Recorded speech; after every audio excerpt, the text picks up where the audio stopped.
আসসালামু আলাইকুম প্রিয় দর্শক, আপনাদের সকলকে পবিত্র ঈদুল আজহার অগ্রিম শুভেচ্ছা জানিয়ে শুরু করছি এখনকার চ্যানেল আই সংবাদ। সংবাদ আয়োজন নিয়ে আপনাদের সাথে আছি আমি ফাবলিহা বুশরা। শুরুতেই চলুন দেখে নিই ফ্রেশ প্রিমিয়াম টি সংবাদ শিরোনামগুলো। পবিত্র ঈদুল আজহা আগামীকাল। ঈদ জামাতের নিরাপত্তায় জাতীয় ঈদগাহ সহ সারা দেশে বাড়তি নিরাপত্তা।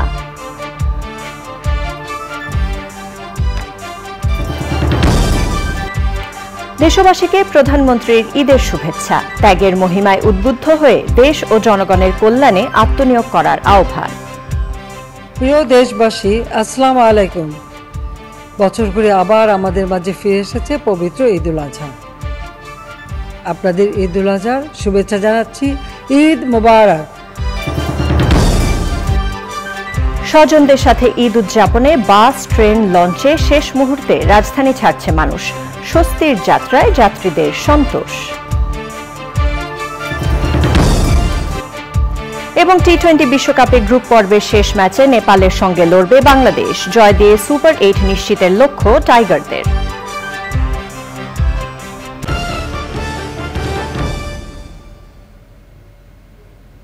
এছাড়াও নিটোল টাটা বিশেষ সংবাদে থাকছে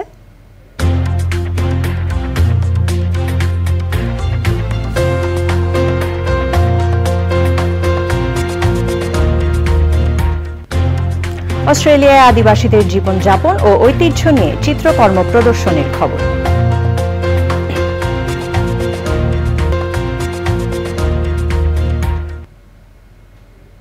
সংবাদ শিরোনামগুলো জানাচ্ছিলাম। এখনকার এই সংবাদ আয়োজন একই সঙ্গে চ্যানেল আই এর ইউটিউব চ্যানেল এবং চ্যানেল আই এর ওটিটি প্ল্যাটফর্ম আই স্ক্রিনে লাইভ স্ট্রিম হচ্ছে। আগামীকাল পবিত্র ঈদুল আজহা। ঈদের জামাতের জন্য প্রস্তুত জাতীয় ঈদগাহ সহ অন্যান্য ঈদগাহ। আনন্দ বার্তা ছড়িয়ে দিতে সাজানো হয়েছে রাজধানী সহ দেশের গুরুত্বপূর্ণ বিভিন্ন স্থান। নিরাপত্তা নিশ্চিতে সারা দেশে প্রস্তুত রয়েছে আইন শৃঙ্খলা বাহিনী। ঈদ উৎসব ঘিরে সামাজিক যোগাযোগ মাধ্যমে মাথাচাড়া দিয়ে ওঠা সাইবার সন্ত্রাসীদের কঠোর নজরদারিতে রাখা হয়েছে বলে জানিয়েছে র্যাব। মোস্তফা মল্লিকের রিপোর্ট। ঈদের জামাতের জন্য প্রস্তুত জাতীয় ঈদগাহ। এখানে নামাজ পড়বেন দেশের গুরুত্বপূর্ণ ব্যক্তি এবং কয়েক হাজার সাধারণ মানুষ। বরাবরের মতো জাতীয় ঈদগাহ এর নিরাপত্তা নিশ্চিতে বাড়তি সতর্কতায় আইন শৃঙ্খলা বাহিনী। জাতীয় মসজিদ বাইতুল মোকাররমেও সব প্রস্তুতি শেষ। এখানে একাধিক ঈদ জামাত হবে। জেলা, উপজেলা সহ দেশ জুড়ে ঈদের জামাতের জন্য নেওয়া হয়েছে বাড়তি নিরাপত্তা। ব্রিফিংয়ে র্যাব মহাপরিচালক বলেছেন, কিশোরগঞ্জের শোলাকিয়া মাঠ সহ বড় বড় জামাতে বিশেষ নিরাপত্তা থাকবে। শোলাকিয়া অনেক বড় জামাত হয়, এরকম রংপুর এবং দিনাজপুরে অনেক বড় বড় জামাত আছে। এই জামাতের স্থানগুলোতে র্যাবের পর্যাপ্ত নিরাপত্তা ব্যবস্থা রয়েছে। সোশ্যাল মিডিয়া, যেটা সামাজিক যোগাযোগ মাধ্যম, মিথ্যা গুজব এই সমস্ত তথ্য ছড়ানোর অপচেষ্টা করা হয়। সেই ক্ষেত্রে আমরা সাইবার ওয়ার্ল্ডে আমাদের সাইবার পেট্রোল কাজ করছে। ঈদ ঘিরে নিরাপত্তার সার্বিক দিক নিয়ে আলাদা ব্রিফিং করেছে ঢাকা মেট্রোপলিটন পুলিশ। আমরা সব ধরনের চ্যালেঞ্জ মাথায় রেখে আমরা নিরাপত্তা ব্যবস্থা গ্রহণ করে থাকি। ঈদ ঘিরে উচ্ছ্বসিত নগরবাসী। বছরে একবার আসে তো কোরবানি, সেই হিসেবে বেশ ভালোই লাগে। ঈদ উপলক্ষে রাজধানীকে সাজানো হয়েছে। ঈদ মোবারক লেখা রঙিন ও আরবি হরফ খচিত পতাকা লাগানো হয়েছে নগরীর বিভিন্ন রাস্তায়। ঈদের জামাতের জন্য প্রস্তুত সবগুলো মসজিদ এবং ঈদগাহ। যারা নামাজ পড়তে যাবেন তারা বলছেন বড় ধরনের যানজট না থাকায় খুব নির্বিঘ্নেই সবাই নামাজে যেতে পারবেন। ঈদুল ফিতর এবং ঈদুল আজহার দীর্ঘ ছুটির কারণে ঢাকা অনেকটাই ফাঁকা। এ কারণে ঢাকার এখানে সেখানে উকি দিচ্ছে ঢাকার নিজস্ব রূপ আর সৌন্দর্য। যারা এই নগরে এবার ঈদে থাকছেন তারা নয়ন জুড়িয়ে দেখবেন ঢাকার এই সৌন্দর্য। ঢাকার হাতিরঝিল থেকে মোস্তফা মল্লিক, চ্যানেল। দেশবাসীকে ঈদুল আজহার শুভেচ্ছা জানিয়ে প্রধানমন্ত্রী শেখ হাসিনা ত্যাগের চেতনায় উদ্বুদ্ধ হয়ে দেশ ও জনগণের কল্যাণে আত্মনিয়োগ করতে সবার প্রতি আহ্বান জানিয়েছেন। এক ভিডিও বার্তায় প্রধানমন্ত্রী ঈদুল আজহা সবার জীবনে যেন অনাবিল আনন্দ, সুখ ও শান্তি বয়ে নিয়ে আসে সে প্রত্যাশার কথা জানান। প্রিয় দেশবাসী, আসসালামু আলাইকুম। বছর ঘুরে আবার আমাদের মাঝে ফিরে এসেছে পবিত্র ঈদুল আজহা। আপনাদের ঈদুল আজহার শুভেচ্ছা জানাচ্ছি। ঈদ মোবারক। ঈদুল আজহার শিক্ষা ধারণ করে আসুন আমরা ত্যাগের মহিমায় উজ্জীবিত হয়ে দেশ ও দেশের মানুষের কল্যাণে কাজ করি। পবিত্র ঈদুল আজহা আমাদের সকলের জীবনে বয়ে আনুক অনাবিল আনন্দ, সুখ, শান্তি ও স্বাচ্ছন্দ্য। সবাই ভালো থাকুন, সুস্থ থাকুন, নিরাপদ থাকুন। ঈদ মোবারক। জয় বাংলা, জয় বঙ্গবন্ধু। পবিত্র ঈদুল আজহা উপলক্ষে প্রধানমন্ত্রী শেখ হাসিনাকে শুভেচ্ছা জানিয়েছেন ভারতের প্রধানমন্ত্রী নরেন্দ্র মোদী। এক চিঠিতে ঈদের শুভেচ্ছা জানিয়ে তিনি উল্লেখ করেন, ঈদ উৎসব ত্যাগ, সহানুভূতি এবং ভ্রাতৃত্বের মূল্যবোধের কথা মনে করিয়ে দেয়, যা একটি শান্তিপূর্ণ ও অন্তর্ভুক্তিমূলক বিশ্ব গড়তে অপরিহার্য। ঈদুল আজহাকে বহু সাংস্কৃতিক ঐতিহ্যের অবিচ্ছেদ্য অংশ হিসেবেও উল্লেখ করেন ভারতের প্রধানমন্ত্রী। চিঠিতে নরেন্দ্র মোদী প্রধানমন্ত্রী শেখ হাসিনার সুস্বাস্থ্য ও মঙ্গল কামনা করেন। আষাঢ়ের শুরুতে আগামীকাল উদযাপিত হবে পবিত্র ঈদুল আজহা। ঈদের দিন বৃষ্টি ও দমকা হাওয়া হতে পারে বলে আভাস দিয়েছে আবহাওয়া অধিদপ্তর। দেশের কোথাও হালকা, কোথাও মাঝারি, আবার কোথাও বজ্রসহ অতি ভারী বৃষ্টি হতে পারে বলে জানিয়েছেন আবহাওয়াবিদরা। রবিবার থেকে পরবর্তী 72 ঘন্টার আবহাওয়ার পূর্বাভাসে বলা হয়েছে, সোমবার রংপুর, ময়মনসিংহ ও সিলেট বিভাগের অধিকাংশ জায়গায়, চট্টগ্রাম বিভাগের অনেক জায়গায়, ঢাকা ও রাজশাহী বিভাগের কিছু কিছু জায়গায় এবং খুলনা ও বরিশাল বিভাগের দু-এক জায়গায় অস্থায়ীভাবে দমকা হাওয়া সহ হালকা থেকে মাঝারি ধরনের বৃষ্টি, বজ্রসহ বৃষ্টি হতে পারে। সেই সঙ্গে রংপুর, ময়মনসিংহ ও সিলেট বিভাগের কোথাও কোথাও মাঝারি ধরনের ভারী থেকে অতি ভারী বর্ষণ হতে পারে। প্রিয় দর্শক, প্রিয়জনের সঙ্গে ঈদ উদযাপনে শেষ মুহূর্তেও রাজধানী ছাড়ছে মানুষ। সদরঘাট লঞ্চ টার্মিনালে আছেন আমাদের সহকর্মী পরাগ আজিম, সরাসরি যাচ্ছে তার কাছে। পরাগ, লঞ্চ টার্মিনালে যাত্রীদের ভিড় কেমন দেখতে পাচ্ছেন? ধন্যবাদ বর্ষা। আসলে সদরঘাটের যে চিত্র আপনি দেখতে পাচ্ছেন সেটি আসলে নতুন কিছু নয়, তবে ঈদের আগের দিন যে পরিমাণে ভিড় হওয়ার কথা সেটি কিন্তু আসলে সদরঘাটে নেই। আমি যদি আসলে সদরঘাটে একটু ডিটেল দেখাতে চাই, সেটি হচ্ছে যে আমার সামনে যে লঞ্চটি আছে সেই লঞ্চটি কিন্তু কিছুক্ষণ পরেই ছাড়বে, কিন্তু এখনও কিন্তু লোক ডাকাডাকি করছেন লঞ্চের যারা কর্মীরা রয়েছেন, কারণ খুব একটা মানুষজন কিন্তু আসলে নেই। বিআইডব্লিউটিএ সরকারের যে প্রতিষ্ঠান বাংলাদেশ অভ্যন্তরীণ নৌ পরিবহন কর্তৃপক্ষ, তারা বলেছে যে আজকে এখন পর্যন্ত ঢাকা ছেড়েছে 64টি লঞ্চ আর ঢাকায় পৌঁছেছে 84টি লঞ্চ, অর্থাৎ ঢাকার বাইরে কিন্তু লঞ্চ কম গিয়েছে এবং ঢাকার বাইরে থেকে বেশি এসছে। ব্যাপারটা একটু অস্বাভাবিক হলেও তথ্য কিন্তু এটাই সন্ধ্যা 6টা পর্যন্ত আজকের এই তথ্য। পরবর্তীতে যখন সন্ধ্যা 6টার পরের আপডেটটা আমরা এখনও পাইনি, তারা দিতে পারেনি, হয়তো কিছুক্ষণ পরেই আমরা পাবো লেটেস্ট ডাটা, সেক্ষেত্রে আরও কিছু বিষয় বোঝা যাবে। তবে যেহেতু আজকে মানুষজন ঈদের আগের দিন যে পরিমাণ ভিড় আসলে ট্রেনে অথবা বাসে হয় সেটি কিন্তু আসলে লঞ্চে নেই, এবং কোনো লঞ্চেই অতিরিক্ত যাত্রী হয়ে যাচ্ছে এমনটাও কিন্তু আমরা দেখিনি। মোটামুটি যারা ডেকে বসে যাচ্ছে তারাও আসলে শান্তিমতোই বসে যাচ্ছে। আমরা আসলে কোনো ধরনের খুব বড় ঝামেলা আসলে তাদের মধ্যে দেখতে পাইনি, এবং মানুষজন আমরা অনেককেই জিজ্ঞেস করেছিলাম যে তাদের ঈদযাত্রাটা আসলে স্বস্তির হচ্ছে কিনা, বিশেষ করে লঞ্চ যাত্রী যারা, তো তারা কিন্তু বলেছেন যে তাদের এখন পর্যন্ত কোনো অসুবিধা হয়নি। তো আমরা সদরঘাটে আছি, আসলে শেষ পর্যন্ত কি পরিমাণ লঞ্চ ঢাকার বাইরে ছেড়ে যায় সেটি হয়তো পরবর্তী বুলেটিনে আপনাদেরকে জানিয়ে দেওয়ার চেষ্টা করব। বুশরা। জি পরাগ, ধন্যবাদ আপনাকে। সদরঘাট থেকে ঈদ যাত্রার খবর জানাচ্ছিলেন আমাদের সহকর্মী পরাগ আসিম। ঈদ যাত্রার শেষ দিনে দুটি ট্রেন ছাড়া অন্য ট্রেন সময়সূচি অনুযায়ী ঢাকা ছেড়ে গেছে। সময় মতো ট্রেন ছেড়ে যাওয়ায় স্বস্তিতে ঈদে ঘরমুখী মানুষ। মাসরুর শাকিলের রিপোর্ট। ঈদ ঘিরে গত 5 দিন সকাল 6টা থেকে রাত 12টা পর্যন্ত 70টি ট্রেন ঢাকা থেকে দেশের বিভিন্ন গন্তব্যে ছেড়ে যায়। শেষ দিনেও সকাল থেকে ঈদে বাড়িমুখী মানুষের ভিড় কমলাপুর রেল স্টেশনে। প্রায় সব ট্রেনই সময় মতো ছেড়ে যাওয়ায় স্টেশনে অপেক্ষমান যাত্রী তুলনামূলকভাবে কম।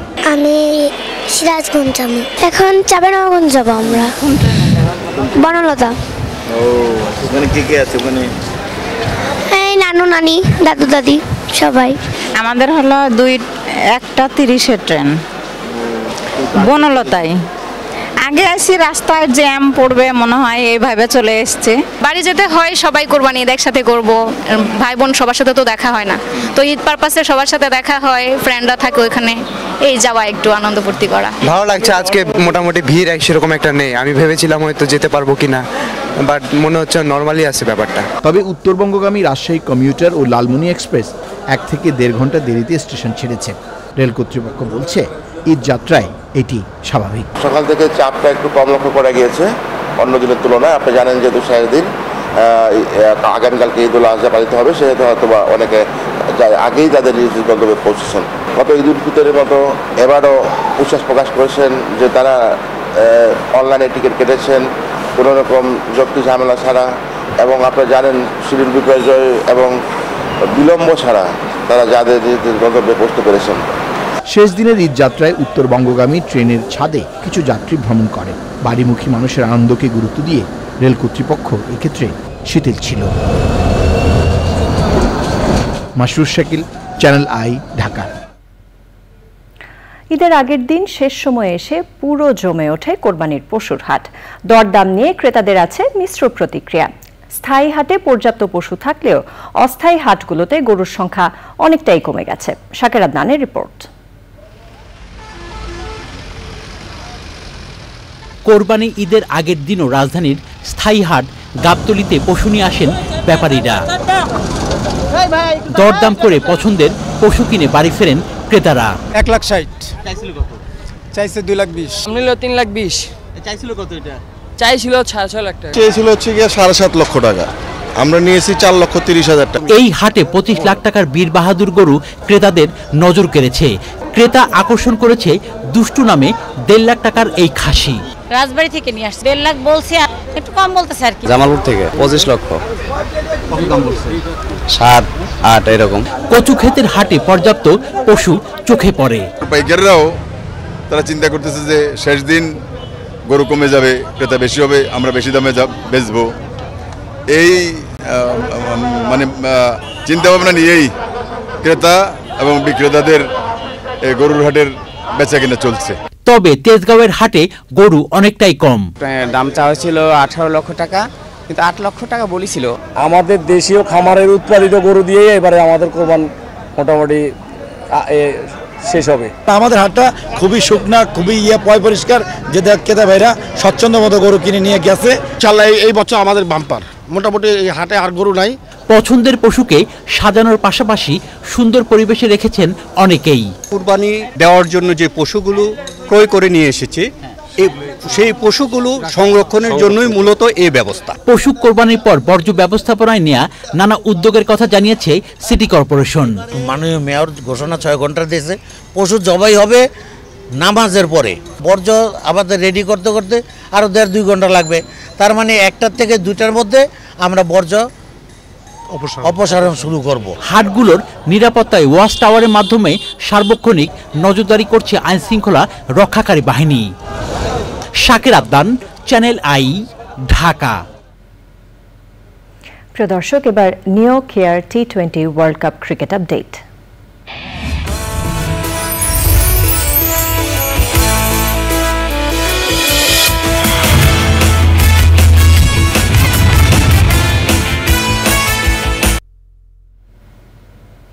টি-20 বিশ্বকাপ ক্রিকেটে ডি গ্রুপে নেপালের সাথে শেষ ম্যাচ খেলতে সোমবার ভোরে সেন্ট ভিনসেন্টের আর্নেল ওয়েল স্টেডিয়ামে নামছে বাংলাদেশ দল।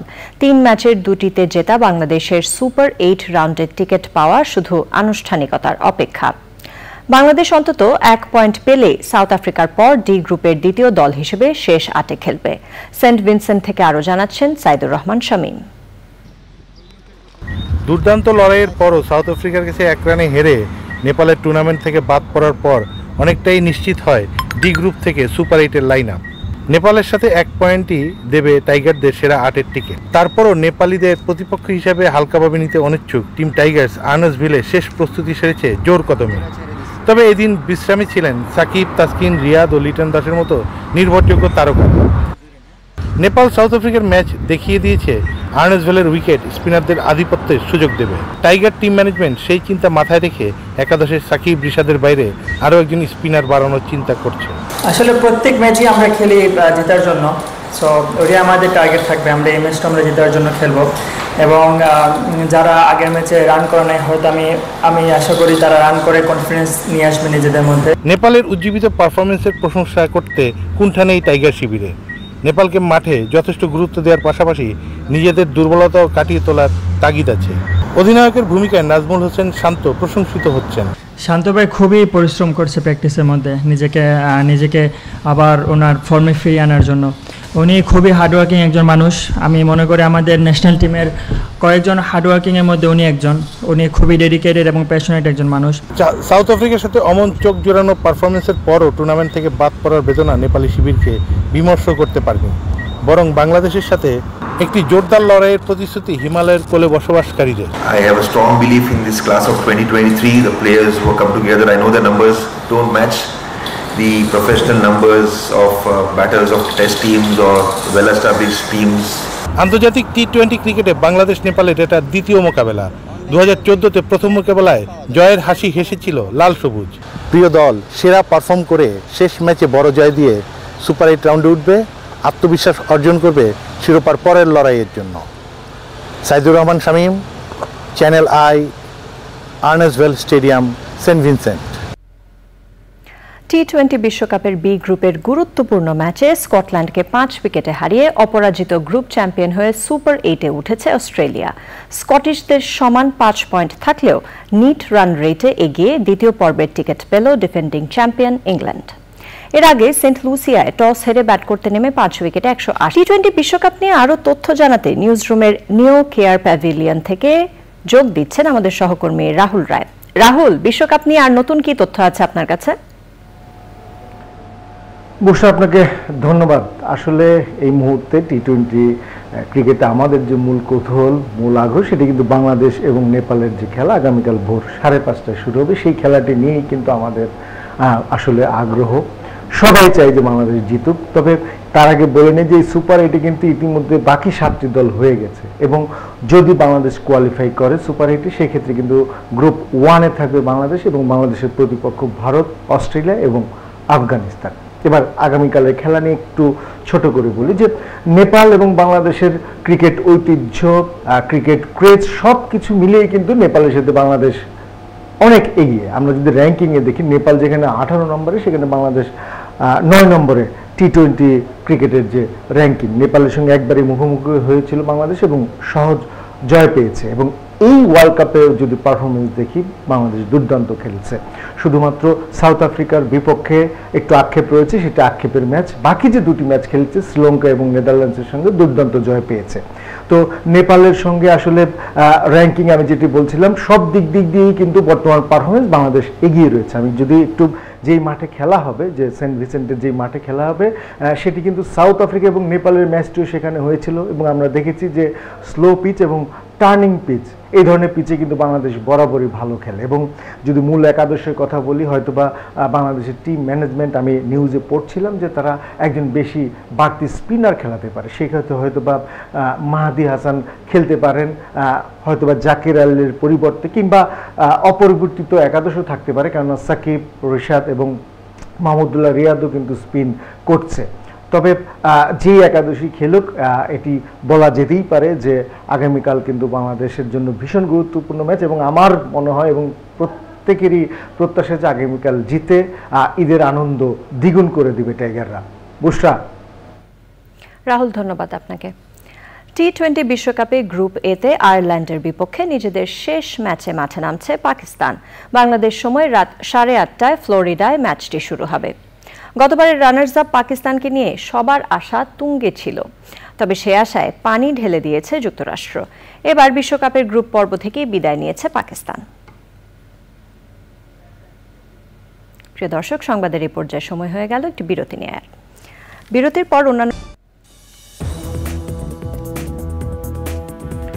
পর আবার আমন্ত্রণ চ্যানেল আই সংবাদে। সৌদি আরবের সাথে মিল রেখে রাজধানীর মালিবাগ, চৌধুরীপাড়া সহ দেশের বিভিন্ন স্থানে ঈদ উদযাপিত হচ্ছে। সকাল 10টায় খানকায়ে সুরেশ্বরীর আয়োজনে মালিবাগে ঈদের জামাতে অংশ নেয় মুসল্লিরা। কয়েক বছর ধরে সৌদি আরবের সাথে মিল রেখে ঈদ জামাতের আয়োজন করে আসছে খানকায়ে সুরেশ্বরী। এছাড়াও ঢাকা, গাজীপুর, চট্টগ্রাম, রংপুর, খুলনা, বগুড়া, কুমিল্লা, শরীয়তপুর, মাদারীপুর, চাঁদপুর ও রাজশাহীর বিভিন্ন জেলার মুসল্লিরা ঈদের নামাজ আদায় করেন।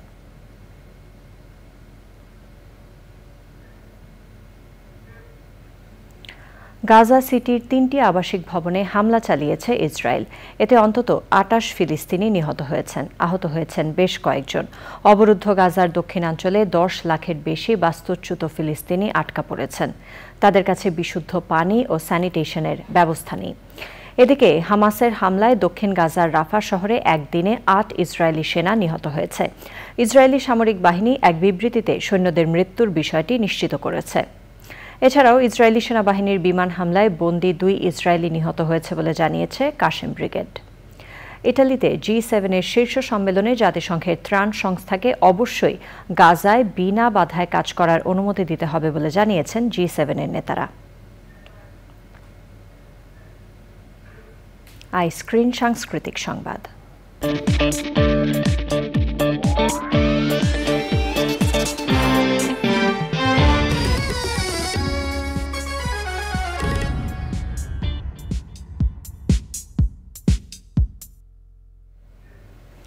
পথ চলার 16 বছর পূর্ণ করল জনপ্রিয় গোয়েন্দা ভিত্তিক শিশুতোষ টেলিভিশন সিরিজ ছোট কাকু। ঈদুল আজহায় চ্যানেল আইয়ের পর্দায় আসছে ছোট কাকুর নতুন পর্ব হবিগঞ্জের হরবোলা। এবারই প্রথম আফজাল হোসেনের ছোট কাকু পরিচালনা করেছেন নির্মাতা অনিমেষ আইচ। সুলতানা হিমুর রিপোর্ট। দেখতে দেখতে 16 বছর পার করল দেশ সেরা জনপ্রিয় গোয়েন্দা ভিত্তিক শিশুতোষ টেলিভিশন সিরিজ ছোট কাকু। প্রখ্যাত শিশু সাহিত্যিক হরিদুরেজা সাগরের লেখা গল্প অবলম্বনে এই সিরিজটি প্রচারিত হয়ে আসছে প্রতি ঈদে। এবারও এর ব্যতিক্রম নয়, বরং আরও বেশি নতুন আঙ্গিকের নির্মাণে ঈদে প্রচারিত হবে ছোট কাকু সিরিজ হবিগঞ্জের হরবোলা। দীর্ঘ এ সময় ছোট কাকু সিরিজে অভিনয়ের পাশাপাশি নির্দেশনা দিয়ে এসেছেন জনপ্রিয় অভিনেতা ও নন্দিত নির্মাতা আফজাল হোসেন। তবে এবারই প্রথম সিরিজটি পরিচালনা করেছেন আরেক গুণী নির্মাতা অনিমেষ আইচ। আফজাল হোসেন বললেন, ছোট কাকুকে আরো বড় পরিসরে আনার পরিকল্পনা চলছে। এই দীর্ঘ পথ পরিক্রমায় একটা বিষয় খেয়াল করেছে যে এটা শুধু ছোটদের ক্ষেত্রে আর নেই, অনেক বড়রাও দেখেন। এটা বিষয়ের নির্দেশনা দান করা, 8টা পর্ব তৈরি করা এবং অভিনয় করা খুবই কঠিন বিষয়। তো বেশ চাপ অনুভব করতাম, তো এইবার সেই চাপটা মুক্ত হওয়া গেল। বিশিষ্ট পরিচালক মানে অনিমেষ আইচ, যার কাজ আমি পছন্দ করি, তাকে আমরা এই ছোট কাকুর সঙ্গে যুক্ত করতে পেরেছি। সে এবার এই প্রথম ছোট কাকু নির্মাণ করছে। এটি আমার জন্য অনেক উপভোগের বিষয় হচ্ছে এবং আমি বিশ্বাস করি যে দর্শকও এবার ছোট কাকু আলাদা রকমভাবে উপভোগ করবেন। নির্মাতা অনিমেষ আইচ বলেন, দীর্ঘ সময় ধরে ছোট কাকু যে আস্থা ধরে রেখেছে সেটি মাথায় রেখেই নতুনত্ব আনার চেষ্টা করেছেন তিনি। গোয়েন্দা গল্প করতে গেলে যে ধরনের প্রস্তুতি দরকার, আমার সময় প্রয়োজন ছিল, কিন্তু সময়টা একটু কম ছিল। তারপরেও আমার মনে হয়েছে যে এখানে আফজাল ভাই ছিলেন প্রধান চরিত্রে এবং তাদের যে গোয়েন্দার দল এবং অন্যান্য শিল্পী, সব কিছু মিলে আমার মনে হয় যে একটা সুন্দর প্রজেক্ট হওয়ার সম্ভাবনা তৈরি হয়েছে। এবং এখন প্রচারের পর দর্শক এবং অন্যান্য সবাই বলতে পারবেন যে এটাকে কেমন লাগলো তাদের। হরলিক্স নিবেদিত ছোট কাকু হবিগঞ্জের হরবোলা পাওয়ার্ড বাই গ্রামীণ ফোন প্রচারিত হবে ঈদের দিন থেকে ঈদের অষ্টম দিন পর্যন্ত। প্রতিদিন সন্ধ্যা 6:10 চ্যানেল আইয়ের পর্দায় নাটকটি দর্শক উপভোগ করতে পারবেন। ঈদ ধারাবাহিক নাটক সুলতানা হিমু, চ্যানেল আই, ঢাকা। নিটোল টাটা বিশেষ সংবাদ।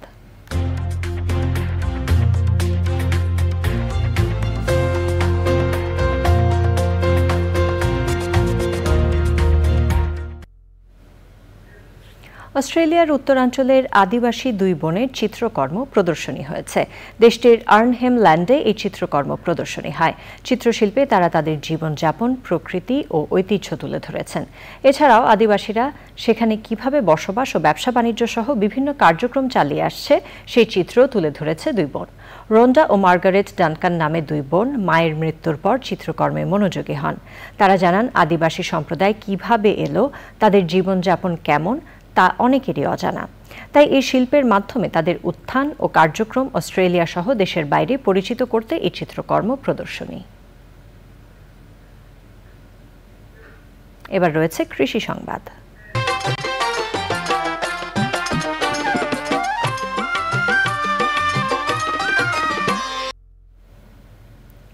কোরবানির হাটগুলোতে চলছে শেষ মুহূর্তের বেচাকেনা। মেহেরপুর থেকে দেশের বিভিন্ন অঞ্চলের ব্যবসায়ীরা শেষ সময়েও গরু কিনে নিয়ে যাচ্ছেন। চাঁদপুরের সবচেয়ে বড় কোরবানির পশু শান্তরাজের দাম হাঁকা হয়েছে 15 লাখ টাকা। বাগেরহাটে কোরবানির জন্য প্রস্তুত 1 লাখের বেশি গবাদি পশু। এবার জানাবো প্রকৃতি সংবাদ।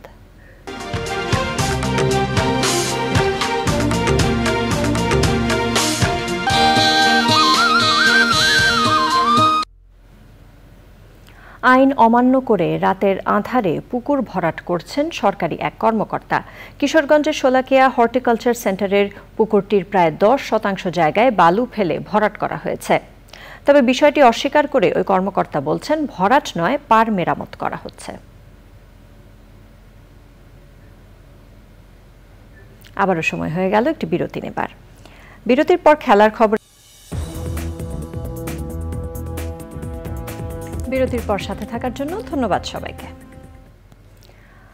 ঈদুল আজহায় কোরবানির বর্জ্য দ্রুত অপসারণের ঘোষণা দিয়েছে গাইবান্ধার গোবিন্দগঞ্জ পৌরসভা। এছাড়া কোরবানির বর্জ্য যেখানে সেখানে না ফেলে নির্দিষ্ট জায়গায় ফেলার আহ্বান জানিয়েছেন পৌর মেয়র। কোরবানির বর্জ্য ব্যবস্থাপনা বিষয়ে সচেতনতা বৃদ্ধির লক্ষ্যে মতবিনিময় অনুষ্ঠানে তিনি বলেন, পরিবেশ প্রকৃতি রক্ষার পাশাপাশি বায়ু দূষণ রোধে সবাইকে সচেতন হতে হবে। বর্জ্য ব্যবস্থাপনা নিয়ে কোনো সমস্যা দেখা দিলে পৌরসভা কর্তৃপক্ষকে অবহিত করারও আহ্বান জানান গোবিন্দগঞ্জ পৌরসভার মেয়র। এবার রয়েছে খেলার খবর।